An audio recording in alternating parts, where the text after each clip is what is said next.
Bonjour à tous, donc Gilles, agriculteur du Loiret. Alors aujourd'hui je suis avec Émeric et Hugues. Alors Hugues va nous monter les nouveaux pneus de la benne et Émeric est commercial, responsable commercial C'est ça. sur la partie nord de chez Alliance et on va tout vous expliquer. Donc l'objectif c'est de changer les pneus de la benne. On est à quelques semaines de la moisson. Et mon objectif était de mettre des pneus pour essayer de moins tasser mon sol. Donc on va regarder tout ça. Allez, c'est parti. Donc Émeric, nous voici à côté des deux pneus.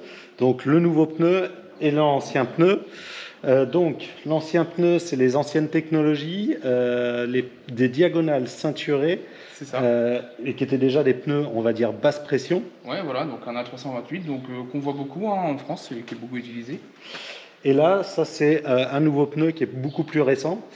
Alors qu'est-ce qu'il a comme particularité? Alors ça c'est un A389 VF, donc nouvelle collection de chez Alliance, donc à maintenant 2 ou 3 ans je crois. Donc ça c'est un pneu donc basse pression. Donc le but des pneus basse pression aujourd'hui c'est de pouvoir rouler avec ça et donc de pouvoir porter le même poids voire plus avec à peu près 40% de moins de pression dans les pneus. Donc là, quand on avait fait un petit peu les calculs, concrètement, celui-là, on le gonfle à 3,5-4. C'est ça. Et là, on va être plutôt à 2,2, entre 2,2 et 2,5, a priori, d'après les abacs. Alors, il faudra qu'on fasse la pesée exacte de la benne à charge en fonction de ce qu'il y a dedans. Mais on va être à peu près sur ces niveaux-là. C'est ça. Donc ça fait diviser avec 40% en moins de pression. À peu près, ouais. Et donc du coup, le but, c'est bien sûr de tasser moins les sols et d'avoir une plus large empreinte sur la terre pour justement éviter justement ce tassement pour préserver les sols, quoi.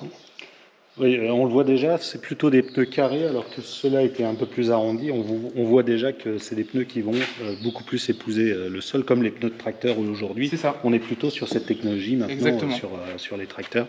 Et donc, autant passer sur la benne aussi, parce que le tracteur il passe devant, mais la benne est derrière. Ça sert à rien de pas tasser devant si à l'arrière. Voilà, c'est ça. Donc si on a les pneus de tracteur, autant avoir les pneus de benne derrière. Donc Hugues, maintenant ça va être l'opération montage des pneus. Alors c'est des pneus quand même. C'est pas aussi gros que des pneus de tracteur, mais c'est des pneus qui sont assez durs. Il y en a certains qui peuvent être raides, oui. Donc, comment est-ce que tu vas faire là pour. Quelles vont être les étapes du montage? Après, ça peut toujours les mêmes quand même. On va soulever la benne, la caler avec un cric, et puis dégonfler les pneus et démonter. La partie qui peut être un peu la plus ardue, c'est de détalonner les pneus. Puis après, donc réussir à repousser le talon à l'intérieur de la jambe. Pour pouvoir mettre les démonte-pneus. Et puis après, on sort le pneu et on va en remettre le nouveau avant de le regonfler. Ok, bon allez, on regarde tout ça. Donc la première étape, on lève la benne, donc un clip pneumatique. Voilà, ça c'est pratique.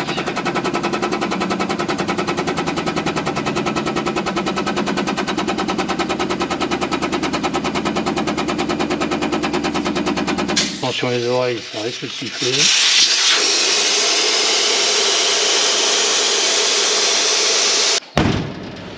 Ça va bien se détalonner.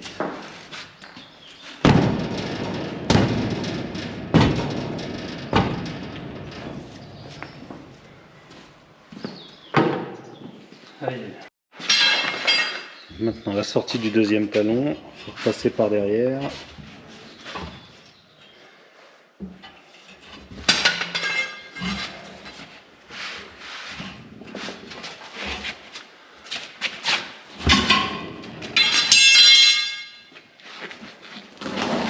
C'est plutôt les pneus qui se démontent bien en fait.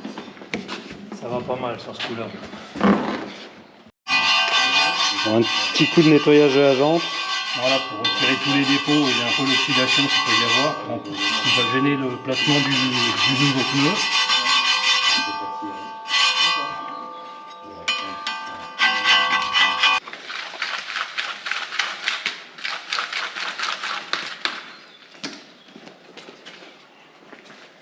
Donc un petit coup de graisse. Voilà, ça fait toujours du bien.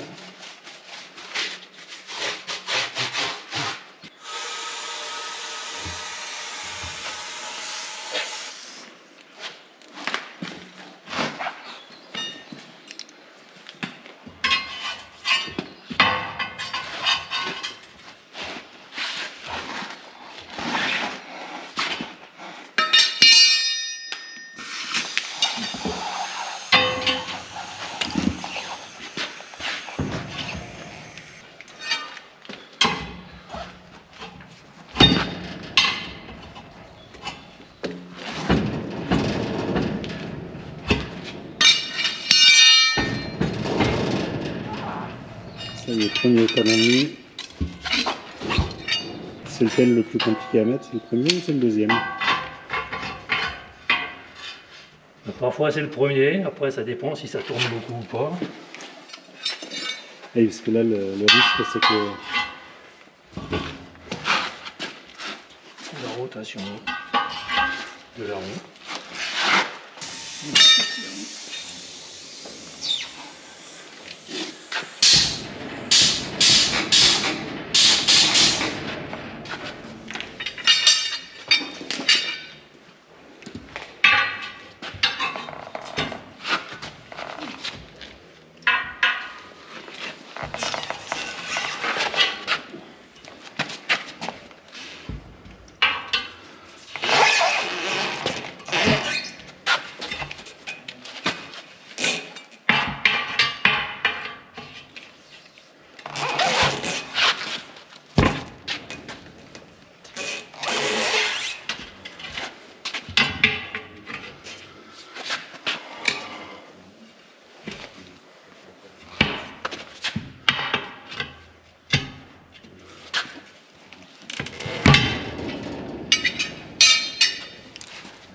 Là installé.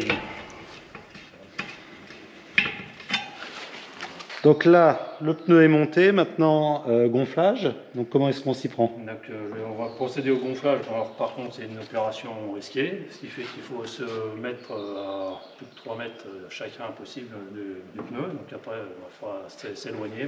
Moi, je vais poser la caméra et je vais me mettre plus loin. Toi, tu vas te mettre derrière. À l'abri, voilà. En fait, il ne faut pas rester juste devant le pneu, c'est ça? À proximité, oui. C'est là où il y a le plus de danger. Il y a le plus d'accidents, oui, c'est souvent au niveau des flancs que ça lâche.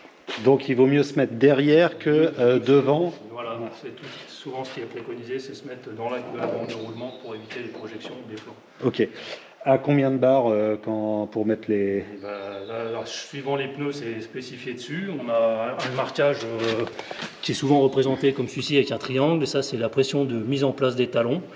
Ce qui fait que sur celui-ci, c'est mentionné qu'il faut le mettre à 2 barres et demie. Donc il faut le gonfler à 2 barres 5 pour que le pneu se mette bien en place sur sa jante. Et après, on le ramènera à sa pression de travail. Donc ça, c'est aussi un truc important. Ce petit sigle, quand c'est marqué sur le pneu, ça n'a rien à voir avec la pression à laquelle il doit être. Non.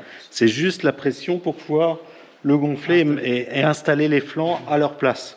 Ça n'a rien à voir avec la pression. La pression, il faut aller le voir dans les abacs. On vous montrera tout à l'heure. Je pose la caméra devant le pneu. Tu te mets en sécurité. Et puis... Hop.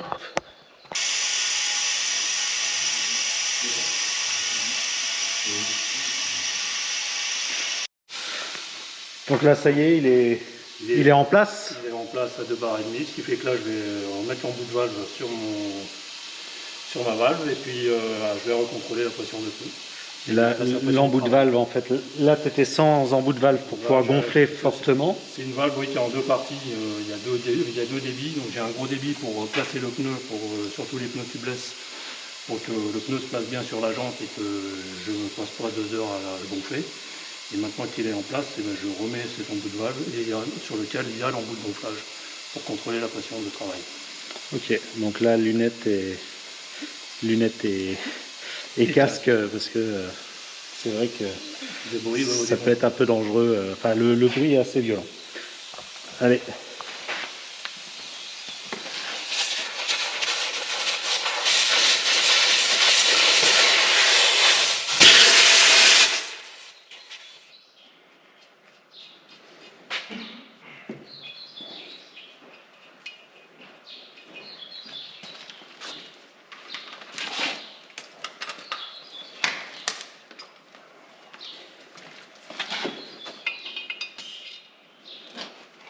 Donc pour la pression des pneus, il y a une application Yokohama OHT qui permet d'avoir toutes les pressions de tous les pneus Alliance et avec les tableaux complets, donc avec l'ensemble de poids en fonction de chaque pression et de chaque vitesse de charge. Donc là, je vous mets le tableau là qu'on a sous les yeux et avec 2,4 bars à 40 km/h, on peut supporter 5 tonnes 650 donc par pneu.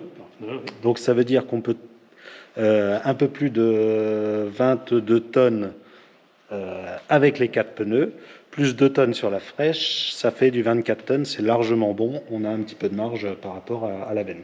Ouais. Donc après on vérifie quand même avec un bon... Contrôleur de pression. ouais, parce que souvent Électronique. les manonnettes c'est pas top. Ils sont pas justes, oui, bah, du fait des variations d'hygrométrie et puis des chocs. Et là vous voyez on est à 2,65 alors qu'on avait mis à 2,4. Donc on a émis à 2,5, donc on va redégonfler un petit peu. Donc là vous pouvez voir la différence entre les deux pneus. Donc là on voit bien la différence de taille. Là un pneu qui est beaucoup plus on va dire plat, beaucoup plus carré, donc qui va mieux épouser le sol. Alors petite chose quand même. Ici, au niveau de l'essuie-suiveur, vu qu'il est moins arrondi, il va plus vite toucher. Donc là, il faut que je règle les cales de l'essuie-suiveur derrière, donc là dans l'essieu, pour faire en sorte que ça touche pas, bien évidemment. Mais là, on voit bien la différence entre les deux pneus. Bon ben voilà, cette vidéo est terminée. Merci Hugues pour ce montage et puis pour... pour ces nouveaux pneus. Maintenant, il n'y a plus qu'à les essayer, voir ce que ça donne sur la route, voir ce que ça donne en pratique dans les champs. Un grand merci et De rien. Et bonne moisson. merci et à bientôt pour une nouvelle vidéo. Au revoir.